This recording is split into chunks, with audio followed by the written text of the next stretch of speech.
దేవుని నామానికి స్తోత్రం కలుగును గాక. దేవుని యొక్క బిడ్డలారా, ఈ రాత్రి మరొకసారి మనందరం ఆయన మందిరంలో కూడా కూడుకుని ప్రభుని ఆరాధించడానికి దేవుడు మనకిచ్చిన మంచి సమయాన్ని బట్టి దేవునికి కృతజ్ఞతలు కలిగి మనమందరం కూడా ఆయన వాక్యాన్ని విందాం. దయచేసి మనం ఈరోజు దేవుని వాక్యాన్ని వినడానికి ఇష్టపడదాం. మనము అనేక సమయాల్లో అనేక సందర్భాల్లో మనము దేవుని వాక్యం యొక్క ప్రయోజనాల నిమిత్తమే మనం మాట్లాడటం, పరిశుద్ధాత్మ దేవుడు తన సేవకులు వాడుకుని మాట్లాడుకుంటున్నాడు. ఈ కడవరి దినాల్లో, ఎంచి దినాల్లో మనకి స్వస్థతలు కాదు కానీ, లేక ఆశ్చర్య కార్యాలు కాదు కానీ, అయ్యో సూచక్రియలు కాదు కానీ, సంఘానికి దేవుని వాక్యము ప్రకటించబడాలి. ఏ సంఘంలో మరి సేవకుడు వాక్యం అందిస్తాడో ఆ సంఘము వాక్యం చేత బలపరచబడి ఆత్మీయంగా దేవుని రాకడ కొరకు సిద్ధపడుతుంది. బైబిల్ను కూడా అర్థం చేసుకుంటారు. ఎప్పుడైతే వాక్యం వినబడుతుందో, ఎప్పుడైతే వాక్యం అనేది సంఘంలో ఉంటుందో, అప్పుడు దేవుని సంఘము వాక్యము చేత స్థిరపరచబడగలదని నేను గతించినట్టి ఎన్నో వారాల నుంచి వాక్యం వల్ల ప్రయోజనాలు అనే అంశం మీద అనేక సంగతులు మీ మధ్య నేను ఉంచుతూ పరిశుద్ధాత్మ దేవుడి ద్వారా అనేక సంగతులను నేను బోధిస్తూ మాట్లాడటం జరిగింది. ఈరోజు కూడా వాక్య ప్రయోజనాలు అంటే మీరు ఆలోచన చేయాలి. బైబిలే దేవుని వాక్యం. వాక్యము అంటే వాక్యము అనగా దేవుడు, అలాగే బైబిల్ అనగా దేవుడు. బైబిలే దేవుడు, దేవుడే బైబిల్. కనుక ఈ బైబిల్లో అనేక సంగతులు మనం నేర్చుకోవాల్సిన వాళ్ళుగా ఉన్నాము. అప్పుడు నేర్చుకున్నప్పుడు మనకేం కలుగుతుందంటే, కొన్ని ఆత్మీయ జీవితాలు, ఈ లోక సంబంధమైన జీవితాలు, పరిస్థితులు ఏమిటి అనేది మనం అర్థం చేసుకోవడానికి ఎంతో బైబిల్ గ్రంథం మనకు ఉపయోగపడుతుంది. ప్రయోజనకరంగా దేవుని వాక్యం ఉంటుందని నేను మీకు తెలియజేస్తూ ఈ అంశాన్ని ఎత్తుకుని అనేక రోజుల నుంచి మీ మధ్యన అనేక సంగతులు ఇవ్వటం జరిగింది. మీలో చాలామంది ఎన్నవాళ్ళు ఉన్నారు. అయితే ఈరోజు కూడా మనము మరొక సంగతులు బైబిల్లోంచి, బైబిల్ మనం చదవటం వల్ల, బైబిల్ మనం వినటం వల్ల, బైబిల్ వాక్యం దైవసేవకుడి ద్వారా వినటం వల్ల, దైవసేవకుడు బోధించినప్పుడు ఆ యొక్క వాక్యం యొక్క ప్రయోజనాలు మన జీవితానికి ఎంత ప్రయోజనకరంగా ఉంటుంది అనేది మనము నేర్చుకోవటం జరుగుతుంది. బైబిల్ గ్రంథంలో యోహాను రాసిన సువార్త తీసిన వాళ్ళు చూడండి, తీయలేని వాళ్ళు నేను చెప్పిన మాటలు మీరు జాగ్రత్తగా వింటే మీకు అర్థమవుతుంది. ఎవరైతే ఆసక్తితో వింటారో, చదువుకోనక్కర్లేదు కానీ ఆసక్తితో వింటే, ఆసక్తితో ఎవరైనా చదువుతుంటే ఆ మాటలు వింటే అవి మీ మనసులో ఇత్తనం వల్ల నాటబడి ప్రయోజనకరంగా ఉంటుంది దేవుని వాక్యం. కనుక దైవ గ్రంథంలోంచి యోహాను రాసిన సువార్త 6వ అధ్యాయం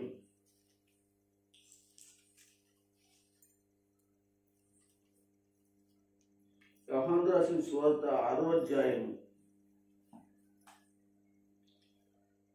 63వ వచనాన్ని జాగ్రత్తగా చూడండి. నేను చదువుతున్నాను. 63వ వచనాన్ని వినేవాళ్ళు వినండి, చదివేవాళ్ళు చదవండి, అలాగే రాసుకునేవాళ్ళు రాసుకోవాలని తెలియజేస్తున్నాను. వాక్యం వల్ల ప్రయోజనాల్లో కొన్ని సంగతులు ఈరోజు కూడా మనం ధ్యానం చేస్తాం. ఈ 6వ అధ్యాయం 63వ వచనంలో ఏముందో మీరు జాగ్రత్తగా మీ మనసులో పెట్టుకోండి. ఆత్మయే జీవింపచేయుచున్నది, శరీరం కేవలం నిష్ప్రయోజనం. నేను మీతో చెప్పి ఉన్న మాటలు ఆత్మయు జీవమును అయ్యున్నవి కానీ అన్నాడు. ఇక్కడ జాగ్రత్తగా మీరు గమనించాలి. ఈ మాటలు అన్నీ కూడా యేసు ప్రభువు వారు చెప్తున్నటి మాటలు.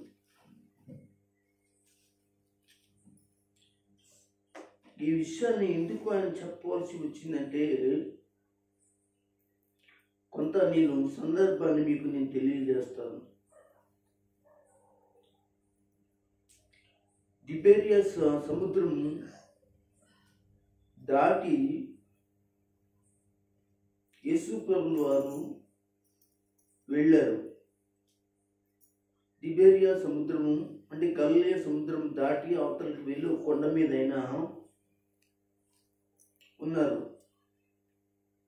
ఆ కొండ మీదకి అనేక జనాలు వచ్చారు.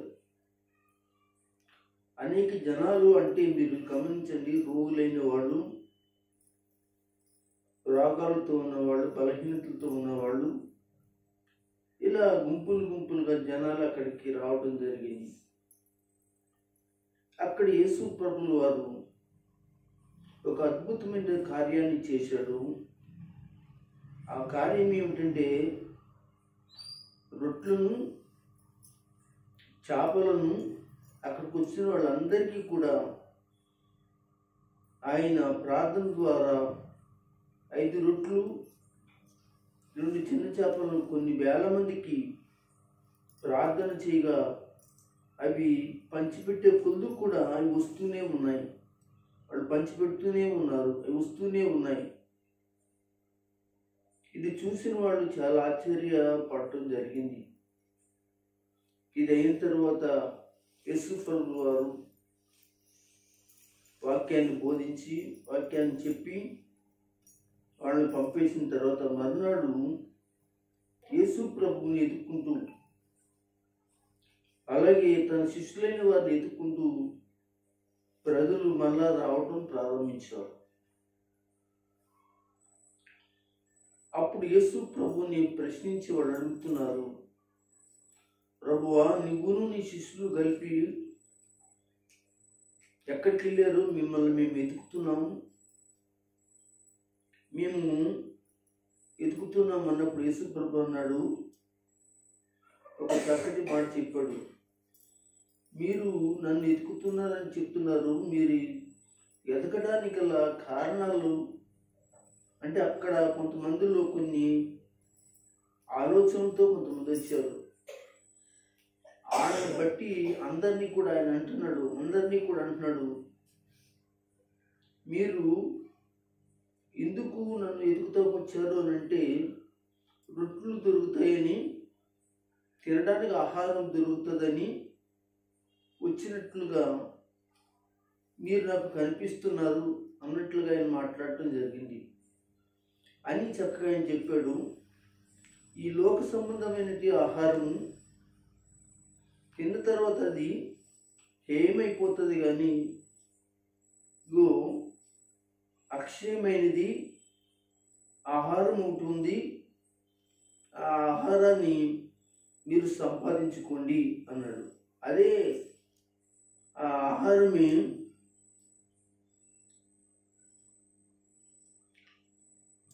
కనుక సంపాదించుకోండి.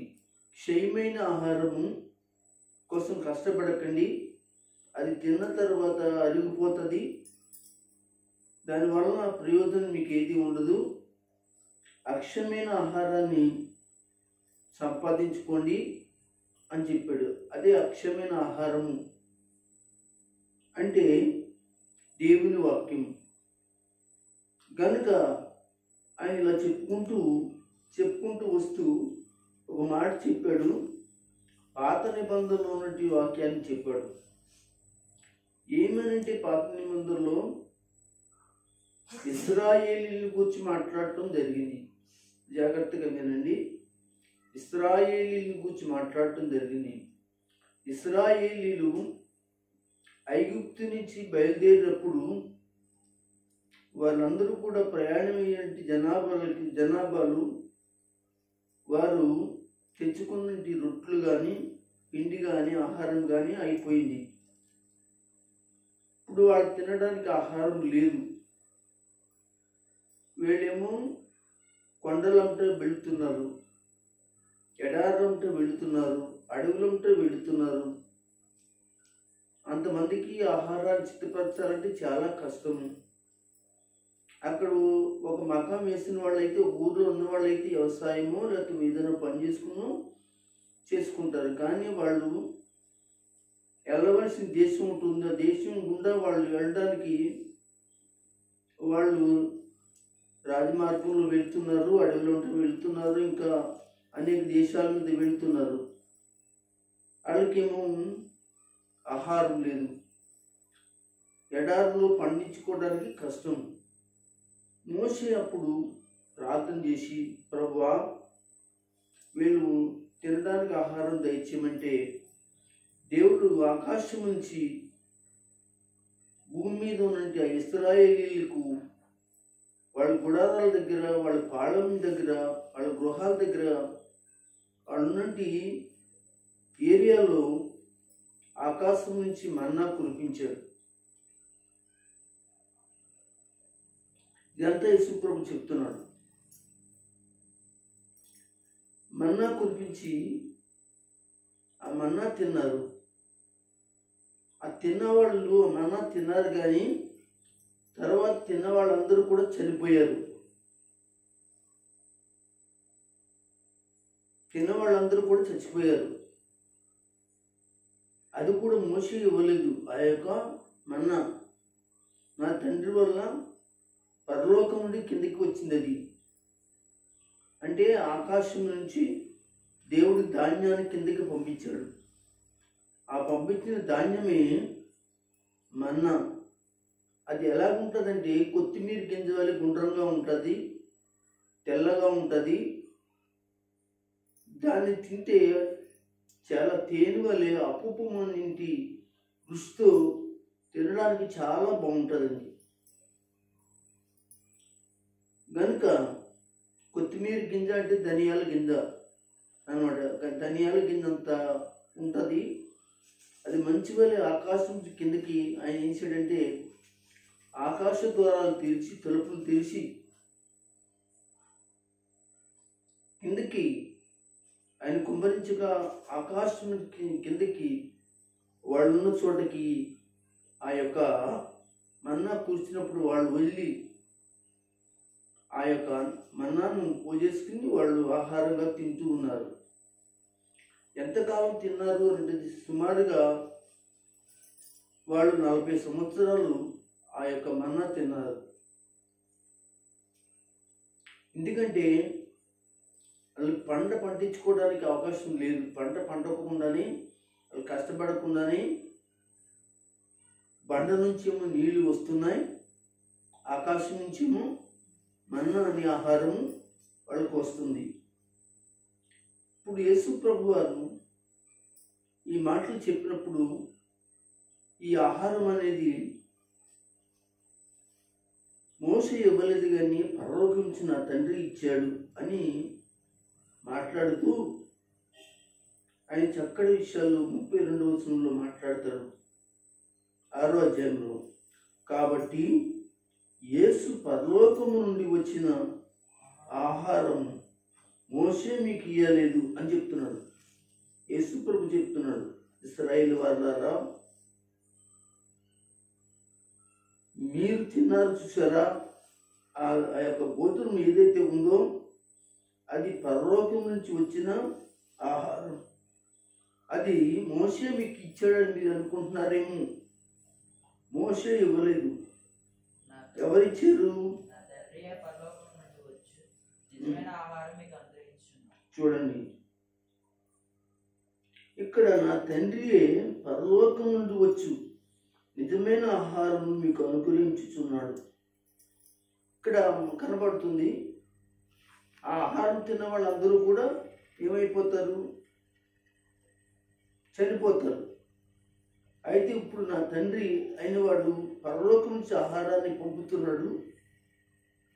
అది తిన్నవాడు మాత్రం చనిపోడు అని విషయాలన్నీ కూడా చెప్తూ మాట్లాడుతున్నాడు. కొంచెం చదువుకున్నాం కిందకి.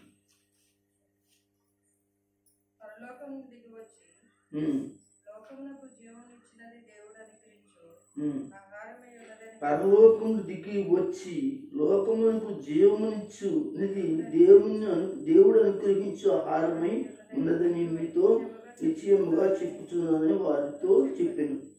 ఇప్పుడు యేసుప్రభు చెప్తున్నాడు, పరలోకం దిగి వచ్చిన ఆహారము అది జీవాన్ని ఇచ్చేది, అంటే మీ ఆత్మను బలపరిచేది అని ఆయన చెప్తూ, ఆహారం ఎవరో కాదు నేనే అని అక్కడున్న ప్రజలకు, యూదులకు అందరికీ చెప్పాడని.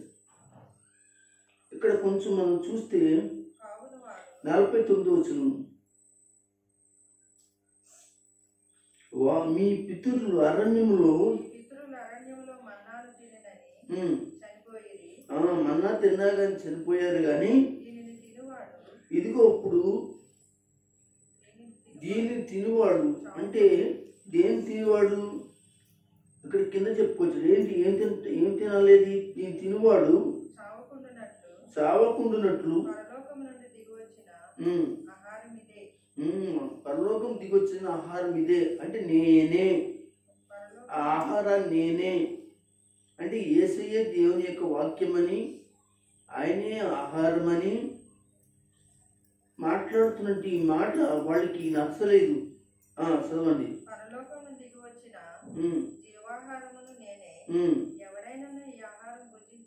అది అంటే దానికి అర్థం ఏంటి? యేసు ప్రభు మాంసం తిని యేసు ప్రభు రక్తాన్ని తాగితే, మనిషి మాంసాన్ని ఎవరన్నా తింటారా? ఎవరన్నా మనిషి యొక్క రక్తాన్ని తాగుతారా? తాగితే వాళ్ళు ఏమంటారంటే రాక్షసులు, నరమాంస భక్షకులు, వీళ్ళు దూరంగా పెట్టాలి అని అంటారు.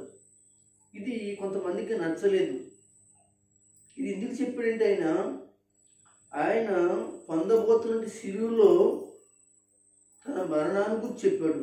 ఏమని? రొట్టెను ఎత్తుకుని, అలాగే ఈ పాత్ర ఎత్తుకుని ఆయన ప్రార్థన చేసినట్టు, ఇది నా శరీరము అన్నాడు రొట్టెని.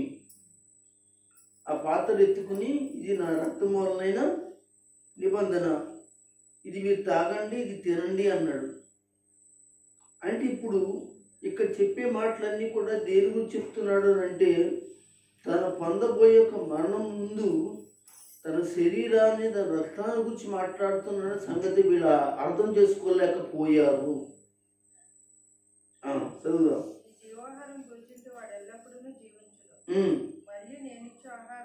మరియు నేను ఇచ్చే ఆహారము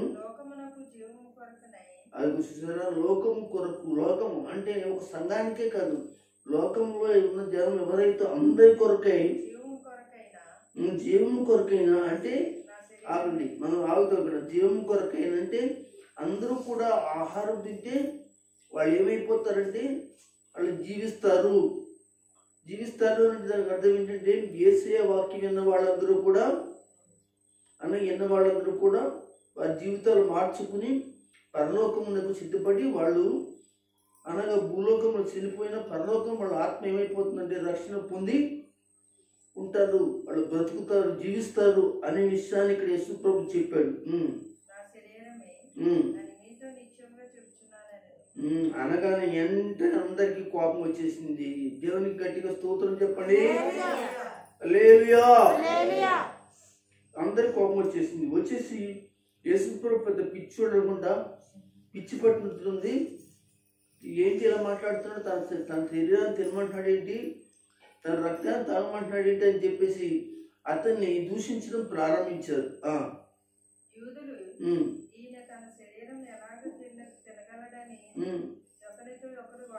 అతని శరీరాన్ని ఎలా తిననీయగలడని అని ఒకరితో ఒకరు చెప్పుకుంటూ వాదించుకుంటున్నారు, మాట్లాడుకుంటున్నారు.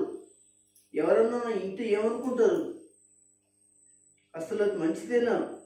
అది వాదోపాలు, ఒకరికొకరు వాదోపవాదాలు వచ్చేసాయి అక్కడ. యేసుప్రభు అంటున్నాడు కదా, మీరు మనిషి కుమారుడు యొక్క శరీరము తిని ఆగండి.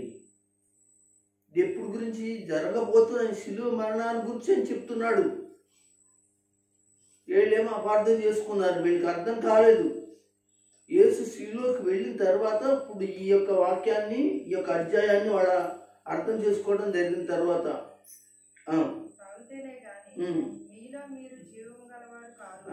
మీరెవరు కూడా జీవం కలిగిన వాళ్ళు కాదు, చచ్చినోళ్ళతో సమానం, చచ్చినోళ్ళతో సమానం.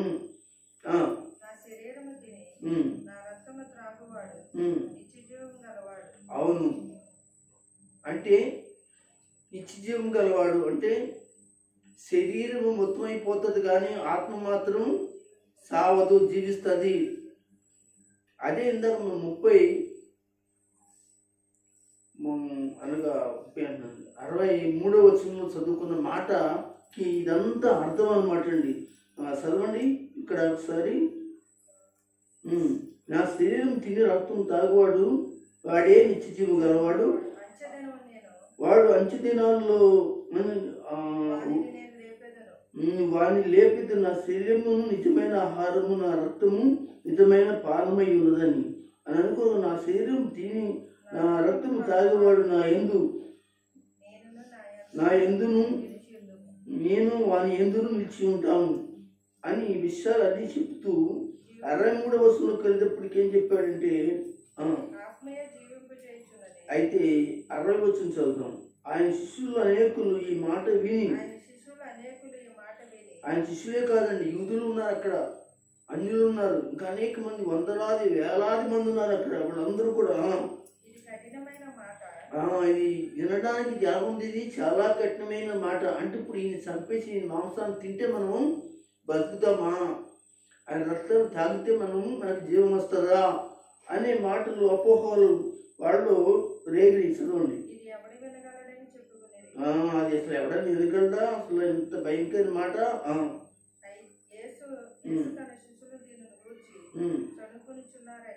తన శిష్యులు ఈ మాటలు అందరూ అనుకుంటున్నారు. తన శిష్యులు కూడా ఏమొచ్చింది, అనుమానం వచ్చేసింది.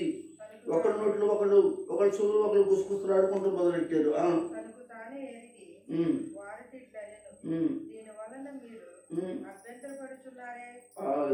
యేసుప్రభు అంటున్నాడు, నేను ఈ మాట చెప్పగానే అభ్యంతర పడుతున్నారే. అవును, నిజం కదా, అభ్యంతరం కదా. ఇక్కడ వీళ్ళకి అర్థం కాలేనప్పుడు ఏమండి, ఒకసారి నేను చూడండి, సంఘంలో వాక్యం చెప్తున్నప్పుడు వాళ్ళకి అర్థం కాలేనప్పుడు పాస్టర్ గారిని ఎలాగ అర్థం చేసుకుంటారు? అభ్యంతర పడతారు కదా, తప్పుగా అర్థం చేసుకుంటారు కదా. అర్థం కానప్పుడు, అర్థం తెలియనప్పుడు, అది అర్థం చేసుకునే జ్ఞానం లేనప్పుడు పాస్టర్ గారి మీద, పక్కోళ్ళ మీద అపార్థాలు, నిందలు, అపోహలు, ఇక్కడ అభ్యంతరాలు లేవనెత్తారు. అక్కడ అభ్యంతరాలు లేవనెత్తారండి. సంఘాల్లో కూడా అంతే. వాక్యం అర్థం లేనప్పుడు ఆయన అలా మాట్లాడతాడా, ఇలా మాట్లాడతాడా, అలా మాట్లాడతాడా, అలా మాట్లాడొచ్చా, ఇలా మాట్లాడొచ్చా అని అభ్యంతరాలు రేపి కొంతమందిని వెనక్కి లాగేసేవాళ్ళు కొంతమంది ఉంటారు, కొంతమంది వెనక్కి వెళ్ళిపోయేవాళ్ళు కూడా కొంతమంది ఉంటారు. అదే జరిగింది ఇక్కడ. ఇదంతా చెప్పుకుంటూ వచ్చిన. అలాగైతే మనిషి కుమారుడు మునుపు ఉన్న చోటికి ఆగండి, ఇదిగో నేను ఒక రోజున నేను పైకి ఎక్కుతాను, అంటే పరలోకానికి వెళ్ళిపోతాను, మీరు చూస్తారు, ఇది ఖచ్చితంగా జరుగుద్ది. అయితే అప్పుడు మీకు అర్థమవుతుంది. ఏంటో తెలుసా? ఆత్మయే జీవింప చేయుచుంది, ఆత్మయే జీవింపు చేయుచున్నది, కానీ శరీరం మట్టిలో కలిసిపోతుంది కనుక శరీరానికి ప్రాముఖ్యత లేదు అని నేను మీతో చెప్పిన మాటలు అంటే వాక్యము. దేవునికి స్తోత్రం. ఇదంతా మీకు ఎందుకు చెప్తున్నానంటే బైబిల్ మనకి ఏం బోధిస్తుంది అంటే వాక్యం వల్ల ప్రయోజనాలు మనం తెలుసుకోవడానికి వాక్యం మనకి ఏం బోధిస్తుంది, బైబిల్ ఏం బోధిస్తుంది. నేను మీతో చెప్పిన మాటలు ఆత్మయు జీవమునయ్యున్నవి. చూసారా? అంటే వాక్యం చెప్పే మాటలన్నీ కూడా ఏవై ఉన్నాయి?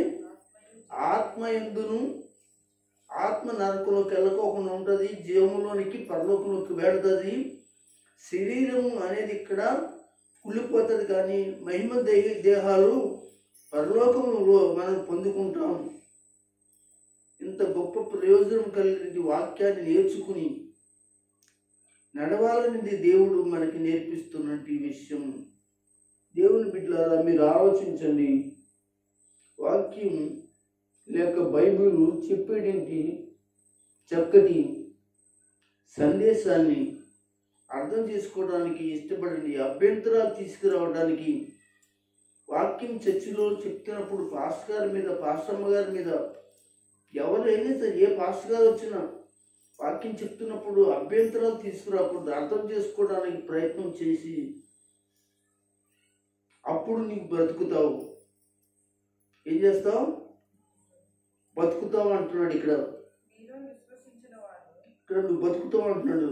నీ ఆత్మీయ జీవింప చేయుచున్నది శరీరము కేవలము గనుక ఈ మాటలు వింటే నువ్వు బ్రతుకుతావు. ఈ మాటలు వింటే ఆత్మయు జీవింప చేస్తుంది అని నువ్వు బ్రతుకుతావు అని వాక్యం మనకు చెప్తుంది. మనం ఎంతకాలం ఉన్నా కానీ చనిపోవడం తప్పదు, కానీ చనిపోకముందే దేవుని వాక్యాన్ని విని నమ్మి ఆ ప్రకారం బ్రతకాలనేది దేవుడు మాట్లాడటం జరిగింది. మరొక మాట చూద్దాం. బైబిల్ గ్రంథం గురించి కీర్తన గ్రంథము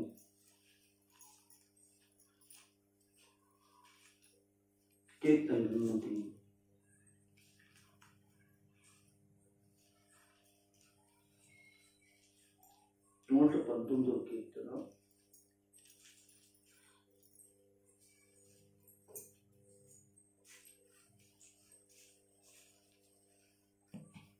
అంటే వాక్య ప్రయోజనాల్లో మనకి బైబిల్ కనిపిస్తుంది అని చెప్పాను. ఆ బైబిల్ చదివేవాళ్ళు, వినేవాళ్ళు, చెప్పేవాళ్ళు, చెప్తున్నవాళ్ళు, చెప్పిన మాట వినేవాళ్ళు ఎవరైతే ఉన్నారో వారికి బ్రతుకునిస్తుంది వాక్యం, బ్రతికింప చేస్తుంది వాక్యం అని నేర్చుకున్నాం. రెండోది నడిపిస్తుంది. వాక్యం చదువుదాం.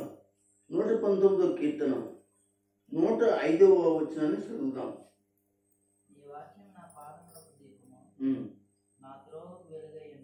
దేవునికి స్తోత్రం కలుగును. ఏమన్నాడు ఇక్కడ?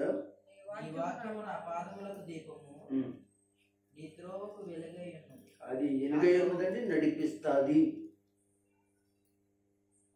ఎలుగులోనే నడిపిస్తుంది. బైబిల్ మనం అర్థం చేసుకోవాలి. ఇన్ని రోజుల నుంచి కూడా నేను వాక్య ప్రయోజనాలు అంటూ చెప్పుకుంటూ వెళ్ళాను. ఆ వాక్య ప్రయోజనాలు ఎందులో ఉన్నాయి అని అంటే బైబిల్ గ్రంథంలో ఉన్నాయి. ఇప్పుడు మనం బైబిల్ మనం ధ్యానం చేసి వింటే, చదివితే మన జీవితాలు ఎలా ఉంటాయో చెప్తున్నాడు. బతికిస్తుంది. ఇంకా ఏం చెప్తుంది? నడిపిస్తుంది. ఎక్కడికి నడిపిస్తుంది అంటే మంచి మార్గంలో నడిపిస్తుంది. ఇక్కడ మనకు చెప్తున్న మాట, నీ వాక్యము నా పాదములకు దీపం. పాదాలు అంటే మనందరం చీకట్లో నడుస్తున్నాం అన్నమాట. ఎవరి మాకు రాత్రి వస్తే దీపాలు ఉన్నాయండి, రాత్రి వస్తే రోడ్డు మీద దీపాలు ఉన్నాయండి, రాత్రి వస్తే ఇంట్లో దీపాలు ఉన్నాయండి, ఎక్కడికైనా వెళ్తే దీపాలు వెలుగులో మేము నడుస్తున్నామండి అంటారా? ఆ వీరి గురించి ఆయన మాట్లాడతలేదు. ఆ దీపాల గురించి మాట్లాడట్లేదు ఆయన. నీ ఆత్మదీపం గురించి మాట్లాడుతున్నాడు. నీ ఆత్మదీపం ఆరిపోయి నీ చీకట్లో నడుస్తున్నావు. నడుస్తున్నావో నీకు అర్థం అవ్వట్లేదు. గొప్ప తనుకుంటున్నావు, గుంటలో పడుతున్నావు, కంచెలో పడుతున్నావు, ముందుకు పడుతున్నావు, ఎదురుకు పడుతున్నావు, ఎలా తూలుతున్నావు అర్థం కావట్లేదు. ఎందుకంటే నీకు చీకటి కమ్ముకుంది కనుక తూలుతున్న ఒక తాగినవాడు తూలినట్లుగా, ఒక తాగినవాడు అనగా బారిన పడుతున్నట్లుగా నువ్వు కనపడక నువ్వు ఏం చేస్తావంటే నువ్వు అంధకారమేటి పాపంలో, పాప చీకట్లో ఉన్నావు. దేవుని వారాలు మీరు గమనించండి. ఈ రాత్రి కాలంలో మనము చీకట్లో ఉండి ప్రభుని ఎత్తకూడదు, అపవిత్రతలో ఉండి దేవుని ఎత్తకూడదు. ఇక్కడ అంటాడు వాక్యం దగ్గరికి రావాలి. ఆ వాక్యం నేను ఏం చేస్తుందంటే వెలుగులో నడిపిస్తుంది. ఆ వెలుగులో నీకు ఏం కనపడుతుందంటే పురుగు ఉందో, లేకపోతే ఎవరైనా ఉన్నారో, ఎవరు లేరో, అక్కడ ఏం జరుగుతుందో, మనం ఏం చేస్తున్నామో మనకు అర్థమయ్యేది దేవుని వాక్యం యొక్క ఎలుగు అనమాట అండి. ఆ ఎలుగులోనే మనము మన జీవితాలను సరి చేసుకోగలమని, నడుచుకోగలమని బైబిల్ మనకి బోధిస్తుంది. బైబిల్ బోధిస్తుంది అనంటే వాక్యం యొక్క ప్రయోజనాల్లో ఎంత గొప్ప ఆశీర్వాదకరం ఉందో మనము నేర్చుకోవాల్సిన వారుగా మనం ఉంటున్నామని మనం గమనించాలి దేవుని బిడ్డలారా.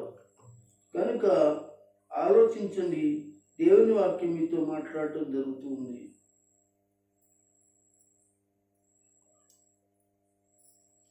రెండు చేతులు పైకెట్టి స్తోత్రం చెప్పండి.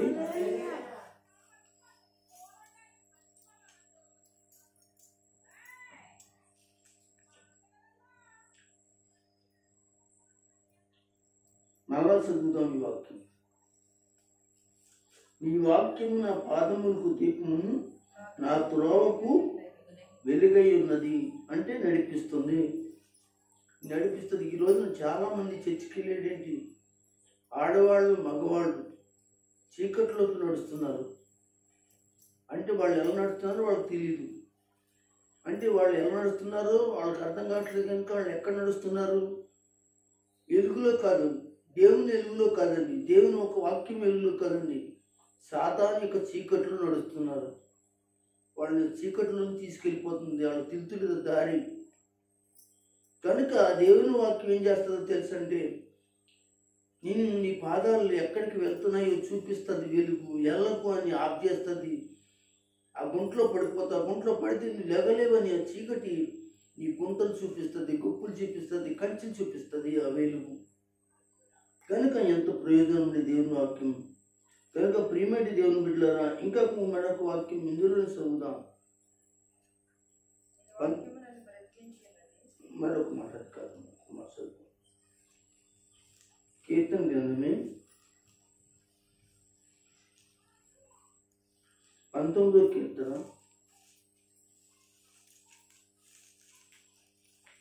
19వ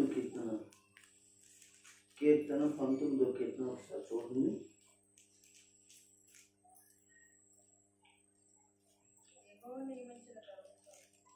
పంతొమ్మిదో కీర్తన తెరవండి. 11వ వచనాన్ని నేను చదువుతున్నాను వినండి. వాటి వలన నీ సేవకుడుకు హెచ్చరిక నుండును, వాటిని గైకుంటం వల్ల గొప్ప లాభము కలుగును. విన్నారా? బైబిల్ గ్రంథాన్ని చదివిన వాళ్ళు, బైబిల్ గ్రంథాన్ని విన్నవాళ్ళు, బైబిల్ గ్రంథంలో వాక్యాన్ని ఫాలో అయిన వాడు హెచ్చరిక అందుతాడండి వాక్యం వల్ల. దానివలన ఎంత ప్రయోజనం అంటే ప్రమాదం ఉందరా అని బైబిల్ బోధిస్తుంది, కష్టం ఉందరా అని బైబిల్ బోధిస్తుంది. నువ్వు అలాగ జీవించదురా అని బోధిస్తుంది, హెచ్చరిక చేస్తుంది దేవుని వాక్యం. ఎంత ప్రయోజనమో ఆలోచన చేయండి. అందరూ స్తోత్రం చెప్పండి, హల్లెలూయా. కనుక ఆ హెచ్చరిక ఎవరైతే చోటిస్తారో, ఆ హెచ్చరికలు ఎవరైతే వింటారో వాళ్ళు మార్చబడి దేవునికరంగా ఉంటారు. లోబడిన వాళ్ళు, ఆ వాక్యానికి లోబడిన వాళ్ళు లేక బైబిల్కి లోబడిన వాళ్ళు ఎవరైతే ఉంటారో వాళ్ళు నాశనంలోకి వెళ్ళిపోతారని సామెతల గ్రంథంలో మనకి అనేక వాక్యాలు మనకు బోధిస్తాయి. కనుక బోధిస్తున్న వాక్యం ఎందుకంటే నిన్ను హెచ్చరిక చేస్తుంది. ఎంత ప్రయోజనం కలదంటే నిన్ను బ్రతికిస్తుంది, రెండోది నడిపిస్తుంది, మూడోది హెచ్చరిస్తుంది కదా. హెచ్చరిస్తాం కదా, అక్కడ ప్రమాదం ఉందిరా అని హెచ్చరిస్తాం. ఆ దారిలో మనకి కష్టాలు ఉన్నాయిరా, ఆ మార్గంలో ఇబ్బందులు ఉన్నాయిరా అని ఆడపిల్లలకి మగపిల్లలకి తల్లిదండ్రులు లేని వాళ్ళు చెప్తారు. దైవ సేవకుడు సంఘానికి కూడా చెప్తాడు, ఆ మార్గంలోకి వెళ్ళకండి. ఇదిగో ఈ ఇతర సంబంధమైన దేవతల యొక్క తావుద్దులు, తంతలు, గొప్పకాయలు, లేకపోతే ఇంకోటి ఆ యొక్క మంత్ర తంత్రాలు కలిగిన వాటి జోలికి వెళ్ళకండి అని దైవ సేవకుడు హెచ్చరిస్తాడు. ఎన్నెన్న వారు అలాగే జీవిస్తే శివరాత్రికి ఆ యొక్క సాతానిక క్రియలు పట్టుకుని పీడించి పిప్పు చేసి ఏం చేస్తాయంటే ఇంకా నలిబిలు చేస్తాయి. ఎంత ప్రార్థన చేసినా వెళ్ళవు. ఇంకా అవి చాలా కీడే చేస్తాయి కానీ తప్ప మేలు చెయ్యు. కనుక దైవ సేవకుడు దేవుని వాక్యం ద్వారా హెచ్చరించినప్పుడు చదవండి, వాటి వల్ల ఈ సేవకుడు హెచ్చరిక నందును వాటిని గైకొనటం వలన నీకు గొప్ప లాభము. దేవుని స్తోత్రం. వ్యాపారం చేస్తే లాభం కాదండి ఏమండి, లేకపోతే ఉద్యోగం చేస్తే లాభం కాదండి, ఏదైతే చేస్తే లాభం కాదు. కానీ వాక్య ప్రకారంగా ఎవరైతే నడుస్తారో జీవిస్తారో వారి జీవితంలో గొప్ప లాభాన్ని చూడగలుగుతారు, గొప్ప ఆశీర్వాదాన్ని చూడగలుగుతారు, గొప్ప దీవెని చూడగలుగుతారు. ఇదంతా ఎక్కడ ఉందంటే బైబిల్లో ఉంది. ఈ బైబిల్లో దేవుని వాక్యము. అందుకని మన అంశం ఏమిటంటే వాక్యం వల్ల ప్రయోజనాలు అని మనం చెప్పుకుంటున్నాం. దేవుని బిడ్డలారా, జాగ్రత్తగా దేవుని వాక్యాన్ని మీరు వినండి, ఆలోచించండి, దీవెనలు పొందండి, ఆశీర్వాదాలు పొందండి. ప్రభు కృపలో వర్ధిల్లాలని మీకు నేను తెలియజేస్తున్నాను. కనుక దేవుని బిడ్డలారా, ఇంకా మనం ఇదే కీర్తనలో మనం మరొక మాట చూద్దాం.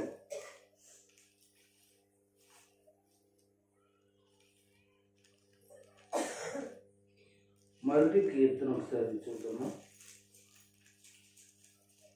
నేను చెప్తాను, తీయండి. వాక్యం వల్ల ప్రయోజనాలు ఏమిటంటే నిన్ను బ్రతికిస్తుందని చెప్పుకున్నాం. రెండు, నిన్ను నడిపిస్తుంది, పాప చీకట్లోంచి ఎలుగులోనికి నడిపిస్తుంది. రెండు, హెచ్చరిక ఉంటుంది, నువ్వు అలా చేయొద్దు, నువ్వు అలా బతకొద్దు, అలా జీవించవద్దు, ఆ పాపం నుంచి బయటకు రాని హెచ్చరిస్తుంది దేవుని వాక్యం. నాలుగోదిగా నిన్ను దీవింప చేస్తుంది, నిన్ను దీవెనకరంగా చేస్తుంది. మనం చదువుదాం. 1వ కీర్తన 1 నుంచి 3 వచనాలు చదవండి. దుష్టుల ఆలోచన చొప్పున నడవక, పాపుల మార్గము నిలువక, అపహాస్యులు కూర్చుండి చోట కూర్చుండక, యెహోవా ధర్మశాస్త్రమును ఆనందించుచు, దివారాత్రం దాన్ని ధ్యానించువాడు ధన్యుడు. అతడు నీటిల కాలువ వారున నాటబడినదై తన ఆకు వాడక తన కాల ముందు ఫలించే చెట్టు వల్లే ఉండును. అంటే అతడు చేయని అంతే కూడా సఫలమవుతుంది అని చెప్తున్నట్లు మనం చూస్తాం. అంటే మనం దీవించబడతాం, దీవెనకరానికి మనము యోగ్యులుగా ఉంటాం. ఎప్పుడు పైనున్నటి ఆలోచన మార్గం కూర్చుంట, ఎక్కడైతే కూర్చోకూడదో, ఎక్కడైతే నడవకూడదో, ఏదైతే ఆలోచించకూడదో, ఇవన్నీ పాపం సంబంధించినవి కనుక వాటి నుంచి దూరంగా వెళ్ళాలని వాక్యం చెప్తూ, ధర్మశాస్త్రం నందు సంతోషించు, చదువు, దీవారాత్రులు ధ్యానం చేయి, అనగా నువ్వు ధన్యుడు, దీవించబడతావు, దీవెనలు వస్తాయి. అప్పుడు నువ్వు పచ్చగాని చెట్టు వలె, ఫలించి చెట్టు వలె నువ్వు చేయనిదంతా కూడా సఫలమవుతుంది అని అవుతుంది. ఈరోజు నన్ను చేయనిది ఏదైతే ఉందో చేపడుతున్నావు, కానీ అది జరగట్లేదు. ఏదైతే చేద్దామనుకుంటున్నావో, ఏదైతే చేయాలనుకుంటున్నావో, ఏదైతే చేయాలనే ఆలోచన కలిగి ముందుకు వెళ్తున్నావో, ఈరోజు సంఘంలో చాలామందికి అనుకుంటున్నారు కానీ అది జరగట్లేదు. గల కారణం ఏమిటంటే వాళ్ళు మానవలసిన మార్గాలు మానకుండా, చేయవలసిన పనులు చేయటం మానకుండా, ఆలోచించవలసిన ఆలోచనలు, తప్పుడు ఆలోచనలు వాటికి దూరంగా ఉండక, దేవుని వాక్యానికి దగ్గరగా లేక, వారి జీవితాలు దీవెనకరంగా చేసుకోకుండా మట్టి కరుస్తూ ఉన్నారు. దేవుని బిడ్డలారా, ఎంత చెప్పినా, ఎంత మాట్లాడిన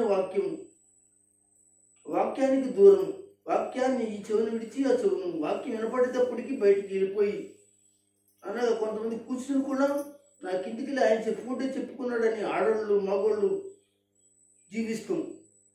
వాళ్ళు దేవుని వాక్యానికి వాక్యం దీవెనకరంగా వారి జీవితంలో జరగాలంటే ఇందుకు జరుగుతుంది అని దేవుడు మాట్లాడటం జరుగుతుంది పిల్లలు. కనుక దేవుని సన్నిధిలో దేవుని వాక్యం చేసిన వ్యక్తి, అది స్త్రీ అయినా, పురుషుడైనా,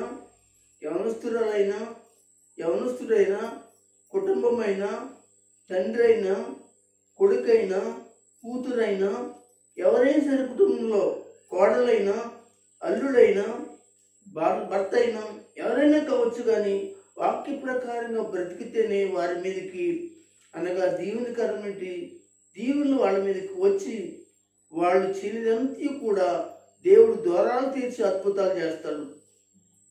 వాళ్ళకి ద్వారాలు తీసి మేము చెడ్డగా బతికి, చెడ్డగా జీవిస్తూ, దేవునికి దూరంగా ఉంటూ, ప్రార్థన లేక, వాక్యం లేక, ప్రార్థనలో పాల్గొనక, ప్రార్థనలో ఉండక, ప్రార్థనలో మోకరించక, ప్రార్థన చేయక, దుష్టుల ఆలోచనే, పాపల మార్గమే, అపవాసం కూర్చుని చోట కూర్చుంటమే అయ్యే నీ జీవితం. ఈ రోజున ప్రతి ఒక్కరిలో, స్త్రీల్లో, పురుషుల్లో భయంకరంగా ఉన్నదండి. మరి ప్రభు వాళ్ళకు ద్వారాలు తెరవాలంటే, చేయనిదంతా కూడా సఫలం ఆగాలంటే ఎందుకు చేస్తాడండి ఆయన? ఊరికనే ఆయన ఇచ్చి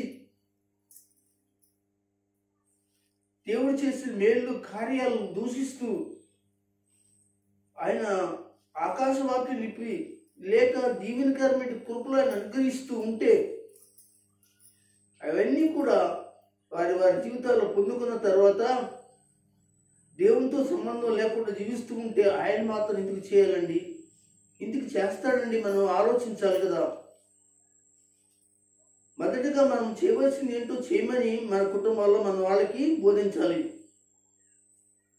ఎలా నడవాలో బోధించాలి, ఎక్కడ ఉండాలో నేర్పించాలి, ఎలా ఆలోచించాలో వాళ్ళకి చెప్పాలి. ఇదంతా దేవుళ్ళని అలా చేస్తే నీ జీవితం బాగుంటుందని స్త్రీలని వారికి, పురుషులని వాళ్ళకి చెప్తేనే తప్ప వాళ్ళకి ఉచితార్థంగా దేవుడు ఇవ్వాలంటే ఎందుకు ఇస్తాడు చెప్పండి? ఏమీ కష్టపడుకోకుండా నీకు డబ్బులు రావాలంటే ఎలాగొస్తాయి? అలాగే దేవుని దగ్గర నువ్వు నీ జీవితాన్ని పెట్టుకుని బ్రతుకు కష్టపడి కన్నీళ్లతో అడుక్కోకుండా ఈ ఊరుకుని ఇచ్చేసి అనగా దీవుని పొందేసుకుని ఇష్టానుసారంగా బతికేస్తావా? దేవునికి అనగా అవమానకరంగా జీవించి బతికేస్తావా? కనుక దయచేసి దేవుని వాక్యం మాట్లాడుతుంది. దేవుని బిడ్డలారా, ఇంతకుముందు చెప్పినట్లుగా హెచ్చరిక నొందుతూ ఉన్నట్లయితే నీవు దీవెన నొందుతావు. మంచి మార్గంలో నడిస్తే నువ్వు దీవెన నొందుతావు. నువ్వు దేవుని కొరకు బతికితే దీవెన నొందుతావు అని దేవుని వాక్యం సెలవిస్తుంది. కనుక ఇదిగో మీ దగ్గర ఉన్నట్టు ఈ బైబిల్ లేక ఈ వాక్యం ప్రయోజనకరమైనదని, దాన్ని చదివే వారి గురించి, దాన్ని వినేవారి గురించి నేను చెప్పేది ఏమంటే, దాని ప్రకారంగా చేస్తే మీకు దేవుని వాక్య ప్రకారంగా మీకు ఉన్నటి ప్రతి దీవెనకరమైన పరిస్థితులను దేవుడు సహాయం చేయగలడని నేను తెలియజేస్తూ ఈ నా మాటను ముగిస్తూ దేవుడు మిమ్మల్ని మీ కుటుంబాలని అలా నడిపించును గాక. ఆమేన్. రెండు చేతులు పెట్టి గట్టిగా స్తోత్రం చేద్దాం. హల్లెలూయా.